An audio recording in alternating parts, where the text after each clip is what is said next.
warahmatullahi wabarakatuh. Selamat pagi Ananda semuanya. Ya, bagaimana kabarnya pada pagi hari ini? Semoga Ananda semua diberi kesehatan selalu dan tetap semangat dalam mengikuti pembelajaran. Baiklah, selamat datang sebelumnya ya di semester 2 ya pada tahun pembelajaran 2020-2021. Setelah hampir kurang lebih 10 hari ya, Ananda semua libur semester ya, karena telah menyelesaikan ujian pada semester 1. Sekarang kita memasuki pembelajaran baru ya, suasana baru di semester 2. Baiklah, pada semester 2 ini kita akan memasuki mulai dari tema 5, 6, 7, dan 8. Baiklah, kita mulai dari tema 5 ya. Subtema 1 yaitu tentang pengalamanku di rumah. Libur semester 1 telah usai. Saat liburan, Benny asik membantu ibu di rumah. Benny membantu ibu, ayah, dan kakak. Benny membantu ibu memasang jam dinding. Benny membantu ayah memperbaiki motor. Benny membantu kakak membersihkan kamar. Ya, perhatikan kegiatan Benny yang ada di samping. Di situ bisa dilihat ya, kegiatan Benny yang sedang membantu ibu memasang jam dinding ya. Nah, jam dinding di rumah Benny mati. Ibu minta tolong Benny mengganti baterainya. Jam dinding terjatuh saat dijangkau. Benny minta maaf kepada ibunya. Nah, perhatikan percakapan berikut antara ibu dan Benny. Ibu, Benny coba lihat jam dinding di rumah nak. Lalu Benny menjawab, iya bu. Benny lalu melihat jam dinding. Wah, jarumnya berhenti bergerak bu. Lalu ibu berkata, kalau begitu apa yang harus dilakukan? Lalu Benny menjawab, Benny harus mengganti baterai dengan yang baru. Lalu ibu berkata, maukah Benny mengganti baterainya? Mau bu, kata Benny. Lalu Benny naik di atas tangga. Lalu ibu berkata, hati-hati ya nak. Iya bu, saat menjangkau jam dinding, Benny kurang hati-hati. Wah, jamnya retak karena jamnya jatuh pada saat Benny ingin menjangkaunya karena Benny kurang hati-hati. Lalu Benny pun meminta maaf kepada ibunya. Maafkan Benny, Bu. Benny kurang hati-hati dalam mengambil jam dinding sehingga jam dinding terjatuh. Lalu ibu berkata lagi, iya nak, ke depannya Benny harus lebih hati-hati dan tidak perlu tergesa-gesa. Nah, di sini ya menceritakan antara ibunya dan Benny ya, yang pada saat itu Benny diminta tolong oleh ibunya untuk mengganti baterai jam dindingnya karena sudah habis baterainya. Pada saat menjangkau jamnya, ya, karena kurang hati-hati, jam dindingnya pun terjatuh dan retak.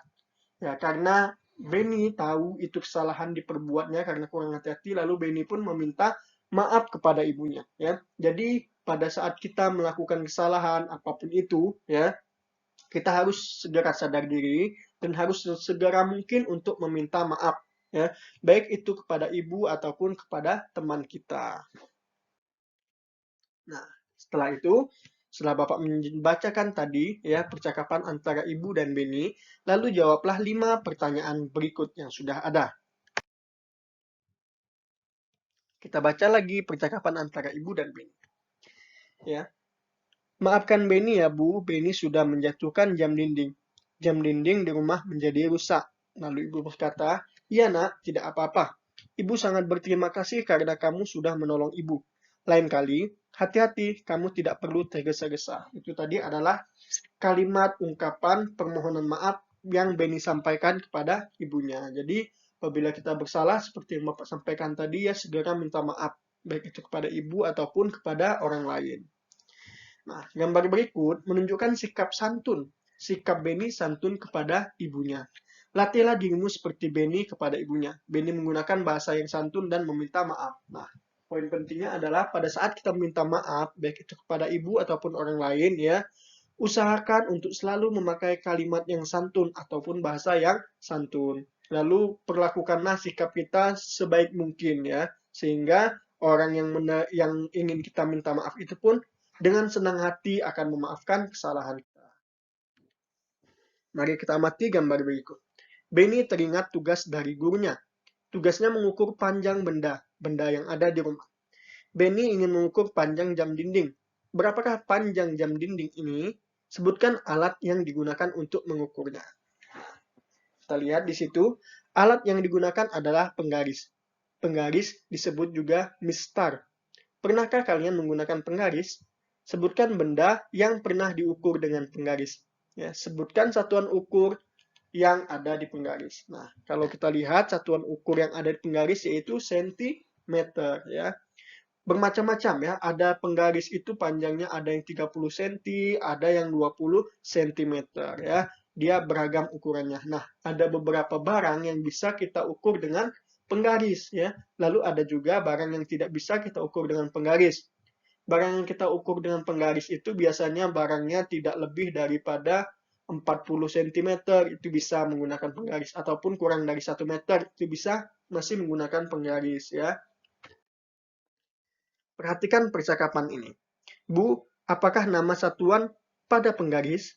Benny lupa nama satuannya. Satuan ukuran pada penggaris adalah sentimeter. Sentimeter disingkat juga dengan cm ya. Biasanya kita lihat di penggaris itu satuan ukurnya adalah cm. Bagaimana cara menggunakannya, Bu? Cara menggunakannya adalah sebagai berikut. Ukur benda dimulai dari angka nolnya. Angka 0 pada penggaris harus lurus dengan pangkal bendanya.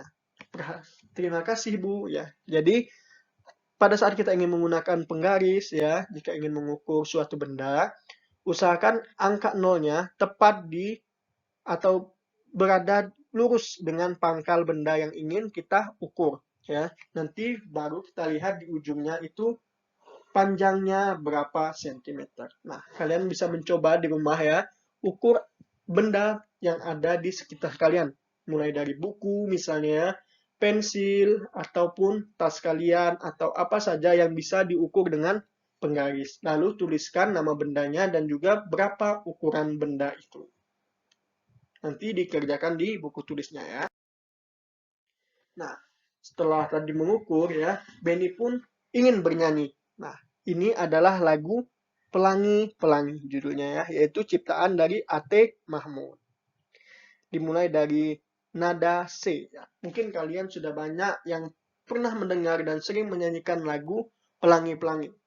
Liriknya pun sudah pada ingat ya, yaitu pelangi-pelangi alangkah indahmu, merah kuning hijau di langit yang biru, pelukismu agung siapa gerangan, pelangi-pelangi ciptaan Tuhan. Nah, tahukah kalian ya bahwa ada tekanan nada di setiap lagu-lagu. Tekanan nada pada lagu ada dua, yaitu nada kuat dan nada lemah. Nah, itu ada tandanya yaitu garis menyamping ya. Nah, pada setiap lagu biasanya dinyanyikan dengan dua ya, yaitu bisa dengan nada yang kuat dan nada yang lemah. Tergantung dengan lagu itu ya. Dia setiap kalimatnya biasanya berbeda-beda penekanannya. Ada yang kuat dan ada yang lemah. Begitu juga pada lagu Pelangi-Pelangi. Nah, sekarang coba garis bawahi teks lagu ya, Pelangi-Pelangi, beri garis panjang dengan garis merah ya, bunyi panjangnya dengan garis merah atau menggunakan pena merah. Lalu bunyi pendek ya dengan garis biru atau boleh dengan garis hitam dengan menggunakan pena hitam. Di sini ada teks nada tentang pelangi-pelangi. Nah, bisa kalian garis bawahi bunyi yang panjang itu dengan garis merah atau pena merah, lalu dengan yang bunyi pendek dengan garis hitam atau menggunakan pena hitam. Nah, baiklah anak-anak, cukup sampai di sini dulu pembelajaran kita hari ini. Untuk semua tugasnya dikerjakan dengan penuh semangat dan tanggung jawab. Kerjakan di buku tulis. Ingat, ya seperti biasa disertakan nama, hari, dan tanggalnya di setiap kertasnya. Baiklah, Bapak akhiri pembelajaran pada pagi hari ini dengan ucapan wabillahi taufik wal hidayah. Wassalamualaikum warahmatullahi wabarakatuh.